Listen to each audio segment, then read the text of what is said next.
Boa noite, meus irmãos, a paz do Senhor. Eu quero compartilhar aqui com vocês uma pequena porção da palavra de Deus, que se encontra no livro de 1 Samuel, no capítulo de número 30, que nos diz assim: E sucedeu, pois, que chegando Davi e os seus homens ao terceiro dia a Ziclag, já os amalequitas com ímpeto tinham dado sobre o sul e sobre Ziclag, e tinham ferido a Ziclag e a tinham posto a fogo. E levaram cativas as mulheres que estavam nela, porém ninguém mataram, nem pequenos nem grandes. Então somente levaram consigo e foram pelo seu caminho. Davi e os seus homens vieram à cidade, e eis que estava queimada a fogo, e suas mulheres, seus filhos e suas filhas eram levados cativos. Então Davi e o povo que se achava com ela alçaram a sua voz e choraram, até que neles não houve mais força para chorar. Também as duas mulheres de Davi foram levadas cativas, Ainoã, a Jezreelita, e Abigail, mulher de Nabal, carmelita. E Davi muito se angustiou, porque o povo falava de apedrejá-lo, porque o ânimo de todo o povo estava em amargura, cada um por causa dos seus filhos e das suas filhas. Todavia, Davi se esforçou no Senhor seu Deus. Meus irmãos, eu quero aqui falar um pouco dessa passagem. E a gente sabe que Davi ele esteve refugiado em Ziclag, que é uma cidade que fica na Filistéia. E ele ficou nessa cidade por 1 ano e 4 meses. E chegou o dia, né? Tinha chegado o dia que Deus tinha marcado para poder dar cumprimento às suas promessas na vida de Davi. Então os filisteus se ajuntaram para sair a peleja contra Davi, contra Saul. E Davi estava com eles, só que os príncipes dos filisteus acharam por bem que Davi não estivesse com eles, porque Davi, de certa forma, de certo ponto, representava também uma ameaça. Poderia muito bem se voltar contra eles, e isso seria ruim. Então Aques, que era o rei, de Gate, né, pediu para que Davi voltasse para Ziclag. E Davi assim o fez. Só que quando Davi retorna, ele percebe que a cidade havia sido saqueada, as mulheres, as crianças, os filhos haviam sido sequestrados.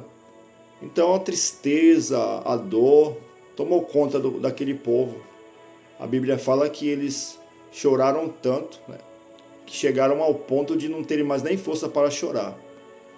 E todos olhavam para Davi e culpavam a Davi, porque Davi simplesmente pegou seus homens para seguir os filisteus naquela luta e tinha deixado a cidade desamparada.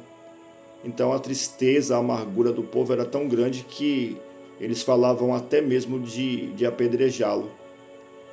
E aqui, meus irmãos, é que eu paro para meditar no versículo 6.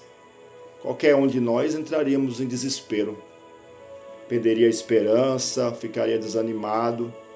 Mas no momento mais difícil da vida de Davi, vai dizer que ele, todavia, se esforçou em Deus.